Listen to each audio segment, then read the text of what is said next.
Hi, I'm Connie Moser. I'd like to welcome you to another edition of Nights at the Round Table, courtesy of Bill Golden. And my guest tonight is Rick Holt. Rick, thanks for joining me. Connie, I'm glad to be here. Good. Usually I would just ask you, if you don't mind, to start off by telling me a little bit about yourself, why you came to see me today. Why I came to see you today. You asked a little bit about biking in Prince William, and I happen to be a bike advocate in Prince William, and I like to bike to work on occasion for commuting, and I also like to bike for recreation. I work with the county schools and Mass City schools on promoting biking to school for kids. So part of that is just really get the word out about biking and bicycling in general in the county and what we can do to make it, encourage people to bike and get out there and have fun and get So that's really part of your job? No, actually, that's my passion. Oh, you don't get paid for that part. I don't get paid for this stuff. No, this is on okay. the outside. Shoot. I actually work at George Mason University, and part of what I do there too is human resources is look at well-being and work-life balance. And I work with the transportation group to promote bicycling at George Mason University. So there is a real connection. There is a connection with that in a way. Yeah. But as a citizen of the county, I see it as a nice avenue for people to get out and actually get exercise, see more of the county, not driving through on a car. On a bike, it's much more scenic when you're looking around and seeing what's out there. So, is it safe to bike in Prince William County? I'd say there are places that are safer than others, and it really depends on your comfort level. For bicyclists, there's three levels of comfort. There are people who will bike anywhere, and it doesn't really make a difference. You're in the first category. So I'm almost that category, but not quite. Then their second category is people who are looking more about they want to be on slower streets, slow speed streets, something with not as many cars perhaps. And then there's a third group who they want a bike trail, they want something off-road, so they're more comfortable because they're considering safety is a bigger issue, and they're not comfortable riding along with cars on the road. So it's really recreational, or it can be a commuting source. Correct. It definitely can be a commuting source. For example, in 2010, we started a Bike to Work Day in Prince William County as part of the national and the metro area focus on bike to work.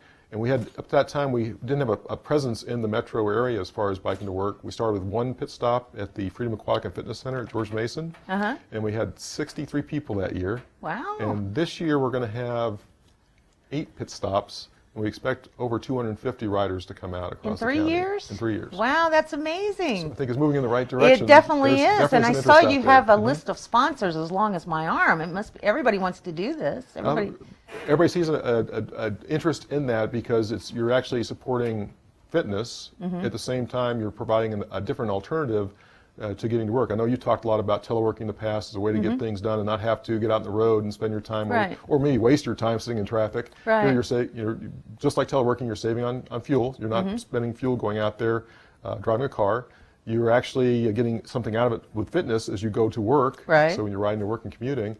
And it's more scenic. When you're out riding, you get to see things along your journey versus doing. Your Bike to Work Day is strictly, I mean, you're just promoting the idea of riding your bicycle to work. It's not a fundraiser, it's not exactly. Right. Exactly. The Bike to Work Day is a national initiative from the League of American Bicyclists, and the focus is to get people out and try bicycling to work one day out of the year to see if that's something they like to do on an ongoing basis. And you'll see people come out, for example, the Metro Washington area, we'll see 12,000 bicyclists come out that day in the counties surrounding Washington, D.C. Does anybody record the traffic on that day to see what happens? I mean, does it make a noticeable impact? Can you tell? I don't know. I'm at my one pit stop because I run the one at the George Mason University campus in Prince William, so I don't get out to see that. But I would say it does have some kind of 12,000 cars is huge. Is huge, yes. If we could, if you could take 12,000 cars off biking, and we could take 12,000 cars off teleworking, look at that. You could probably actually drive to work in less than 2 days. Did you want to talk a little bit about the I know you're very active. You're a part of Prince William Trails and Streams Coalition, which is, I think, where I met you originally. Yes. And you're also a part of the Trails and Blueways. Well, I started out when I moved to the county back in 2008. I was looking for a group that was focused on bicycling. We didn't have one. But there was a group that was close that was focused on trails and streams access, which was Prince William Trails and Streams Coalition. And we did have mountain bike focus with that group. So I started with that group as part of the focus on mountain biking and building trails, because our trails are multi-use in the county. So you can ride a horse, you can ride a mountain bike, you can walk, run, go out there and just enjoy nature. And over time, the county saw there was a need for people to give advice or information to them on what we should be doing to connect up the county with trails and stream access. And so the Trails and Blueways Council was formed, and I thought that was a great idea, and I talked to Supervisor Covington about that, and got appointed to that council back when it started. And then this year I'm the chair of the Trails and Blueways Council. And that's a natural fit. It's a natural fit. So, of course, I have a bigger focus on bicycling than other areas. But the nice thing about Prince William Trails and Streams as a coalition, and the nice thing about the Trails and Blueways Council and the people who are on that, is it's a collaborative effort. You have people who are focused on conservation, you have people who are focused on walking and running, you have people focused on biking, horseback riding. So I think that collaborative effort helps us in Prince William County get things done, because we're talking about a single purpose about outdoor recreation or connecting people from their homes to places where they can walk or bike or get on a horse and go there, where if you didn't have that group coming together, you wouldn't see the same kind of results. Well, there's a lot of overlap too with other,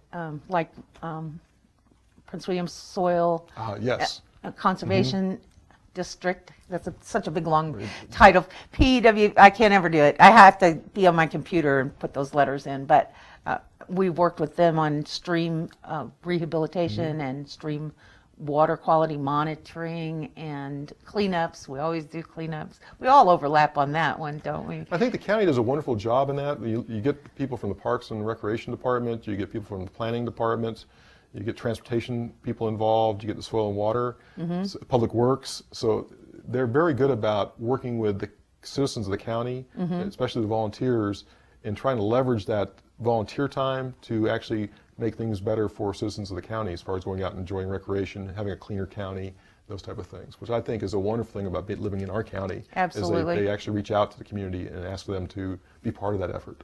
So we have a big event coming up this Saturday, the fourth. Yes, we do. Fourth annual Upper Occoquan cleanup. Definitely, it'll be on the Occoquan.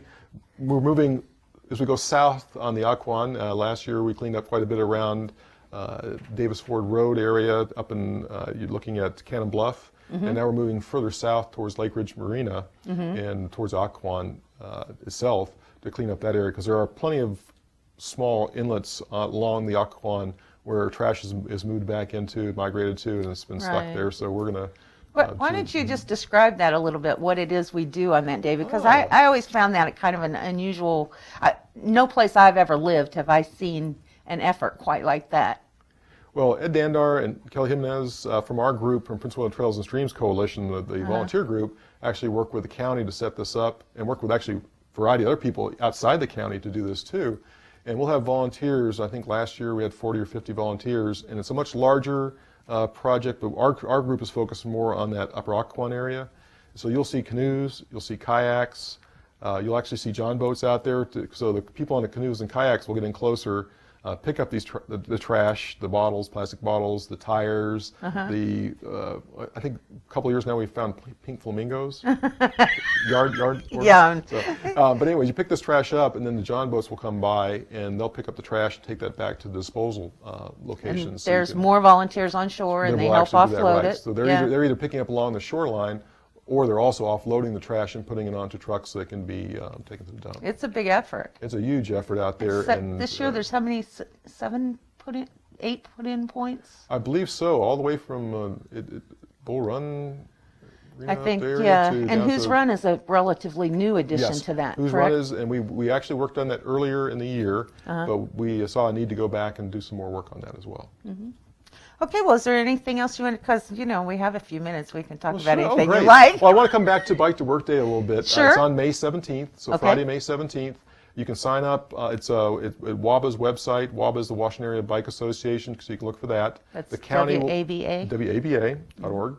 And then on the county website, it'll be up in the next couple of weeks. It'll be a link to the website to register as well. So if you register, you're not paying for anything. You're just saying, I'm going to register to bike this day and stop at a particular pit stop, one of the 8 stops in the county, or you could ride outside the county to go somewhere else. We had a person who rode from Reston down to work in Manassas last year, and we had somebody from the Manassas area ride up to Reston last year, so I know we have people doing that. I remember we had someone come in at the VRE station from outside of the county. Yeah, I too. think probably some coming from Stafford coming up to ride their bike to the VRE station as well. So you can register, and by registering you get a Bike to Work Day T-shirt. You're registered to go into a contest to win some giveaways, and there are probably some prizes and giveaways at the pit stop itself. There'll be free food and refreshments. So and if you're going to a VRE location, you can actually, the first riders to show up and register there will actually get free VRE passes for a one-day trip. And they can put their bikes right on the train. They can put their bike on the train. Now it's limited on the VRE, that they do limit how many bikes can go on there, but there's also places for you to secure your bike at those locations too. Yeah. Well, I think that's just about everything. I wish I was going with you, but I haven't worked for many a year. And if I did, I'm going to guarantee you I wouldn't be riding from Dale City to any place. I know we are working on some trails that will be maybe more accessible. Dale Boulevard is 35 miles an hour in the center, Yes. but it's 45 until you get to it, and it's 45 after that. And those people in the center don't seem to realize there was a change of... To slow down a little bit? Yeah, so I do occasionally see bicycles, but it doesn't look like a good idea to be riding on, we really only have one main street. So if we had trails perhaps that were off the beaten path, you might have more participation.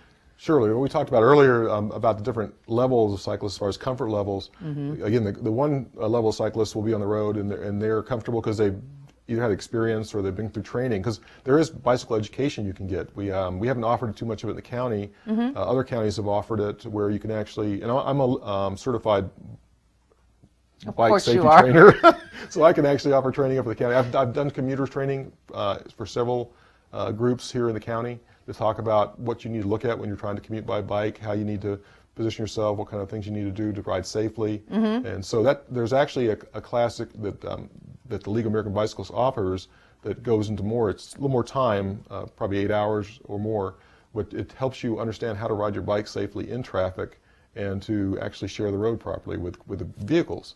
So there's an aspect of that and how you can actually do that and do it in a safe manner. And the more you know, the better off you're gonna fare. I don't know. But I think to your point, I don't even like driving down there. I think to your point though, the county has a large focus when they're improving the road network to put a sidewalk on one side of the road and put I think it's a 10-fault asphalt trail on the other. So you see many people going out. I know in the Bristol area where I live, you'll see people out running, jogging. They'll have their kids out on bikes right there, so they feel very comfortable with that.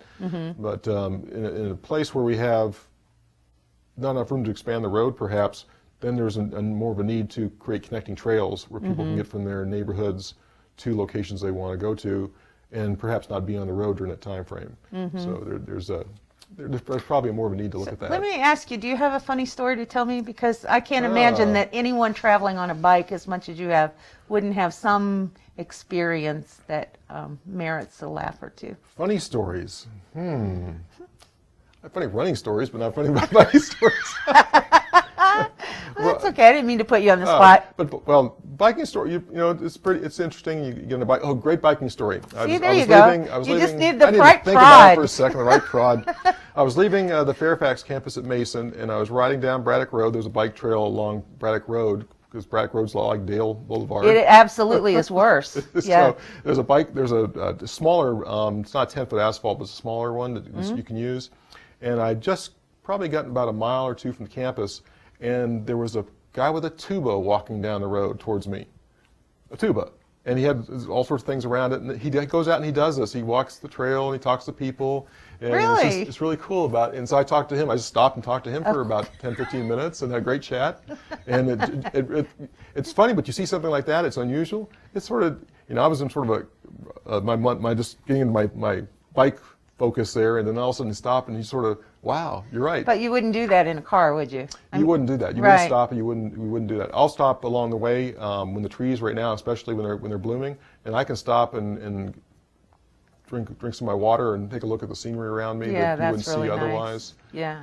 Now there are other things where days get a little exciting. I went out this weekend to take a ride and was following a route that a friend gave me to look at, and I ended up on 29 for a little bit and on Route 15 for a little bit. And that was a little more exciting than I'd planned, but so yeah, I don't know if that's funny or not, but it was No, well, that's kind of hysterical laughter. Yeah, so I was pretty alert during that time frame, I think, very aware of my surroundings.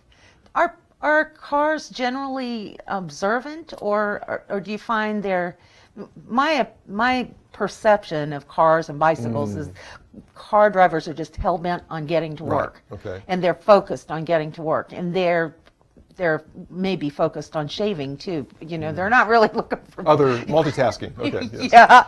Yeah. Do you notice that very much, or? I actually see it a lot more when I'm in the shuttle going from our campus in Prince William to the one in Fairfax. I'll look at on 66 and see people do the multitasking. Yeah. On my biking, normally what happens is I find that most drivers will do the right thing. They'll give me a 2 or 3 foot berth, and they'll drive a little slowly past so it's safe. Some will not give that 2 foot. They'll get real close and they'll drive real fast by you. But the majority of drivers in the county have been real, I think, civil, respectful, and sharing the road out here. Usually the problem comes into if you're coming across with somebody turning onto the road, that becomes an issue. You have to watch out real closely. Last week I was riding and 2 people almost got me because they were on their cell phones. And they were oblivious to what was going on around them. They were on the cell phone and they were just going to turn onto the road. So biking, you have to be more aware of what's going on in your surroundings. You can't check out. You need to make sure what's going on all the time. Well, I think I would say there's a lot of people out there that aren't aware that that's where you're supposed to be riding your bicycle, is in the street. Yes. I think there's a perception that, we are cars, we rule the road, and they don't realize that you follow the same rules that cars do, yes, and they have to afford you the same amount of courtesy that they would an automobile. But I think a lot of people don't know that. Well, the best rule is that for a bicyclist to follow the same rules that a motorist would, because if you do that, then they know what to expect. And so, for example, part of my route is on Wellington Road, and Wellington's very narrow in some places. And because it's narrow, you should take the road as a bicyclist. You shouldn't get too close to the edge, because then people try to pass you too closely, and that can cause a safety issue. Sure. So when I'm driving in the morning, or riding in the morning, and people are driving through that area, I'll take the lane. I'll go right down the middle of the lane, and that way people know I'm there. They're not going to be trying to squeeze by on a place where they shouldn't pass me and be dangerous, and it actually works a lot better. So there is that aspect of it. And if it's a 4-lane road, there's 2 lanes on each side, the bike should have that 1 lane, and the cars can pass them in the other lane, so it's no problem. So that wouldn't be an issue at all. Many bicyclists don't understand that they think getting to the right, very right, and as close as they can to the curb or I'm to pretty the sure end. that's the way I learned to ride a bike. That's what you learn to ride a bike, and that's probably not the best place to be, because you think about what's in that gutter right there, what's on the side of the road. You actually have more debris, all glass, storm drains, everything else, things that can cause accidents. People stepping off, pedestrians. So you're better off getting into the road area there where people can see where you are, and not being there where you can run into an object and have some accident you're going to get an injury by. So okay, well, that's all good information. It's all good information, and you can find that.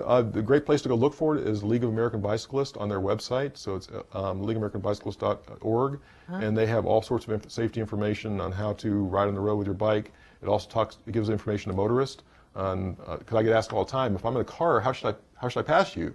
And I very carefully. But the idea is just slow down a little bit, give me a 2-3 foot gap, and I'll be fine, because that's all I need. Now, if you're too close to me, then there's a wind function there that pulls me one way or the other. That could be an issue. Or if I may mirror must hurt too, I think. Yes, that is probably the closest I've had to have vehicles get close to me on a pickup truck, where the side view mirrors stick out so far, and they don't realize how far they are, and so they'll give me the space, but the mirrors going by my head. So yeah, it's a little exciting there. Yeah. Well, I want to thank you very much for joining me today. Okay. I really enjoyed talking to you. And if you would like more information from Rick about Bike to Work Day, please visit the sites that he mentioned, and I think we're going to be able to flash those on the screen for you. And I would like to thank our viewers for tuning in, and we'll see you next week back here with Kathy Tarr.